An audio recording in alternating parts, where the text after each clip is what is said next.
iOS 18 বেশ কিছু চমৎকার ফিচার রয়েছে যেগুলো হয়তো আমরা অনেকেই জানি না। কেননা এমন অনেক ফিচার থাকে যেগুলো হাইড করা থাকে। নরমালি আমরা সেই ফিচারগুলো যদি ব্যবহার করতে চাই সেগুলোর ব্যবহার জানতে হবে এবং সেগুলো জানা থাকলে খুব সহজেই কিন্তু সেগুলো ব্যবহার করা যায়। ধরেন কন্ট্রোল সেন্টারে নরমালি ৩টা লেয়ার রয়েছে বর্তমান সময়ে। আমরা নরমালি এভাবে করি, বাট আপনি যদি খুব দ্রুত করতে চান তাহলে কিন্তু এভাবে সোয়াইপ করতে পারেন। জাস্ট এভাবে আপনি নিয়ে ছেড়ে দিবেন, আপনার হাত একেবারে যেখানে নিয়ে যেতে চান সেখানেই চলে যাবে। খুব ইজিলি এটা করতে পারেন, আপনি জাস্ট এভাবেই করতে পারেন। এছাড়া আরো একটা বিষয় রয়েছে, এখানে কন্ট্রোল সেন্টারের যে কানেক্টিভিটির যে অপশনগুলো রয়েছে, এখানে কিন্তু আরো বেশ কিছু সহজ বিষয় দিয়েছে যাতে আপনাকে সেটিংস অপশন যেতে না হয়। ধরেন আপনি মোবাইল ডাটা ব্যবহার করছেন, আপনার একাধিক সিম রয়েছে, কোন সিমে আপনি মোবাইল ডাটা কখন ব্যবহার করতে চান সেটা কিন্তু এখন এই কন্ট্রোল সেন্টার থেকে কিন্তু আপনি সিলেক্ট করতে পারেন।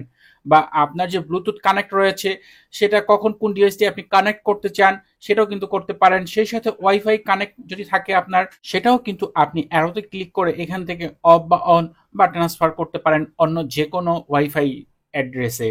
তো এই কাজগুলো আপনি খুব সহজেই কিন্তু করতে পারেন। এছাড়া iOS 18 ফটোস অ্যাপেও কিন্তু নতুন কিছু ফিচার রয়েছে। বিশেষ করে এখানে আপনার যে ফেভারিট অ্যালবামগুলো রয়েছে, এখান থেকে কিন্তু আলাদা আলাদা করে আপনি সেই অ্যালবামগুলো দেখতে পারবেন, চেক করতে পারবেন।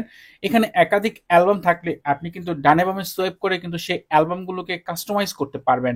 এবং সেই অ্যালবামে থাকা যে ছবিগুলো রয়েছে সেগুলো চাইলে আপনি স্লাইড শো হিসেবে ব্যবহার করতে পারবেন।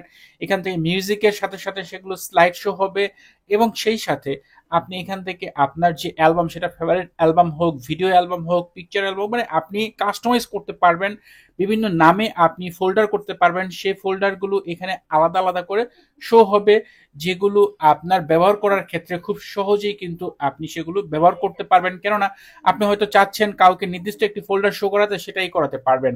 এছাড়া এখান থেকে যদি আপনি ব্যাক করতে চান, উপর দিকে যে ক্রস অপশন রয়েছে এখানে যদি ক্লিক করেন তাহলে কিন্তু এখান থেকে পরে ডান বাম করে আপনি এখান থেকে আপনার যে মেইন অ্যালবাম রয়েছে, অল অ্যালবাম যেটাকে আমরা বলে থাকি, বা রিসেন্ট অ্যালবাম, সেটাতে আপনি খুব সহজে ব্যাক করতে পারবেন।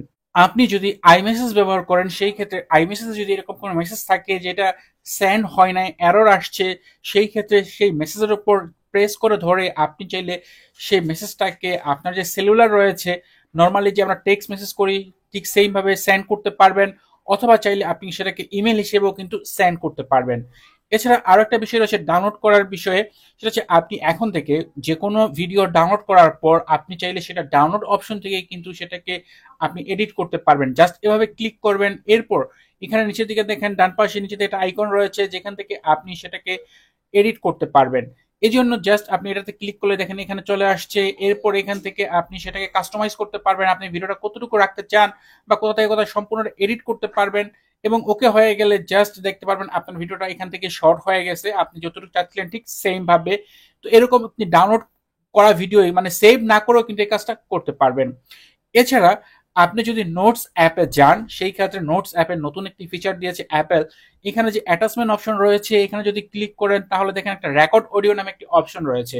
এখন থেকে আপনি নোটস অ্যাপে যে কোনো অডিও রেকর্ড করে রাখতে পারবেন। জাস্ট রেকর্ডে ক্লিক করলে এটা রেকর্ড হতে শুরু হবে। নর্মালি আমরা এই বিষয়টা আগে দেখতে পেতাম ভয়েস রেকর্ডে, যেটা আপনি নর্মাল যে এডিট করার এই ভয়েস রেকর্ড করার একটি অ্যাপ রয়েছে সেটাতে। বাট এখন আপনি চাইলে সেই নোটস অ্যাপেও কিন্তু এটা রেকর্ড করতে পারবেন এবং এখানে রেখে দিতে পারবেন। সেগুলো কিন্তু আপনি যদি চান যে আপনার আইক্লাউডে এগুলো সেভ রাখবেন, চাইলে কিন্তু এই কাজটাও আপনি এই নোটস অ্যাপে থাকা রেকর্ডগুলোকে আইক্লাউডে সেভ করে রাখতে পারবেন। এছাড়া iOS 18 আপনি কিবোর্ড অপশনে কিন্তু ক্যালকুলেটর পাবেন। এজন্য সেটিংস থেকে জেনারেল অপশন থেকে কিবোর্ড অপশনে গেলে এখানে নতুন একটি ফিচার দেখতে পাবেন, শো ম্যাথ রেজাল্ট। এটা যদি টগল আপনার অন করা থাকে তাহলে আপনি যেখানেই আপনার কিবোর্ড ব্যবহার করেন না কেন খুব সহজেই কিন্তু আপনি সেটা ব্যবহার করতে পারেন। ধরেন আমি এখানে ক্যালকুলেটর ব্যবহার করছি, কিবোর্ড থেকেই 20 যোগ এখানে আমি 30 লিখে দিলাম, 30টা লিখে দিই। দেখেন এখন এখানে কিন্তু যদি আমি ইকুয়াল দিই সাথে সাথে কিন্তু রেজাল্ট শো হয়ে যাচ্ছে, আমাকে কিন্তু ক্যালকুলেটর অ্যাপে যেতে হচ্ছে না। এবং নিচের দিকে কিন্তু দেখেন অপশন চলে আসে, সেটাতে ক্লিক করলে টোটালটাই কিন্তু এখানে আপনি শো করাতে পারবেন। এখানে এখন থেকে মানে আপনার যদি সেই সেটিংটা অন করে নেন তাহলে এই কিবোর্ড অপশন থেকেই আপনি যে কোনো ক্যালকুলেটর ব্যবহার করতে পারবেন। এছাড়া এখানে টাইপ করার ক্ষেত্রে আপনি নিচের দিকে বেশ কিছু ফরম্যাট পাবেন যেগুলো নতুন করে অ্যাড করা হয়েছে।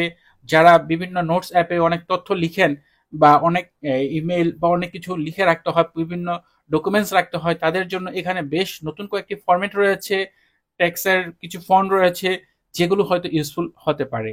iOS 18 এর বেশ চমৎকার একটি ফিচার হচ্ছে অ্যাপ আইকন এডিট করা। এই জন্য এডিট অপশন থেকে কাস্টমাইজ অপশনে গেলে এখানে লাস্ট যে অপশনটি রয়েছে ট্রেন্ড, এটাতে যদি আপনি ক্লিক করেন তাহলে উপর দিকে ডান পাশে দেখতে পারবেন একটা অপশন রয়েছে ব্রাশের। এটাতে ক্লিক করার পর আপনি আপনার যে ওয়ালপেপার রয়েছে সেই ওয়ালপেপারের কালারের সাথে ম্যাচ করে কিন্তু আপনার অ্যাপ আইকনের কালার চেঞ্জ করতে পারবেন। আপনি যেই কালারই সেট করেন না কেন ঠিক সেম ভাবে আপনার সেখানে সেই কালারটা শো হয়ে যাবে। এরপর চাইলে কিন্তু আপনি এখান থেকে কালারটাকে কাস্টমাইজ করতে পারবেন। এরপর আপনি আপনার মন মতো সেই কালারে সেট করে আপনার ফোনটি ব্যবহার করতে পারবেন। আমাদের ফোনের লক স্ক্রিনে দুইটা ফিচার রয়েছে, একটা হচ্ছে ক্যামেরা আর একটা হচ্ছে টস। চাইলে আপনি রিমুভ করতে পারবেন। এজন্য আপনার লক স্ক্রিনের উপর প্রেস করে ধরবেন, কাস্টমাইজ অপশনে ক্লিক করবেন। লক স্ক্রিনে ক্লিক করার পর সেই আইকনগুলোর অপশন দেখতে পারবেন, মাইনাস অপশন রয়েছে, জাস্ট মাইনাসে ক্লিক করার পর ডানে ক্লিক করে দিবেন, তাহলে সেগুলো রিমুভ হয়ে যাবে। চাইলে কিন্তু আপনি এখানে বিকল্প হিসেবে অন্যান্য ফিচার অ্যাড করতে পারেন যদি আপনার কাছে ভালো লাগে। তো এই ছিল আজকের ভিডিও। আশা করি আজকের এই ভিডিওতে শেয়ার করা iOS 18 এর এই ফিচারগুলো আপনাদের জন্য অনেক ইউজফুল হবে। যদি ভিডিওটি আপনার কাছে ভালো লাগে তাহলে অবশ্যই ভিডিওতে লাইক দিবেন, কমেন্ট করবেন। চ্যানেলটি সাবস্ক্রাইব না করা থাকলে নিয়মিত আইফোন রিলেটেড ভিডিও দেখার জন্য চ্যানেলটি সাবস্ক্রাইব করে নেবেন। কথা হবে পরের ভিডিওতে। সে পর্যন্ত ভালো থাকুন, সুস্থ থাকুন। আল্লাহ হাফেজ।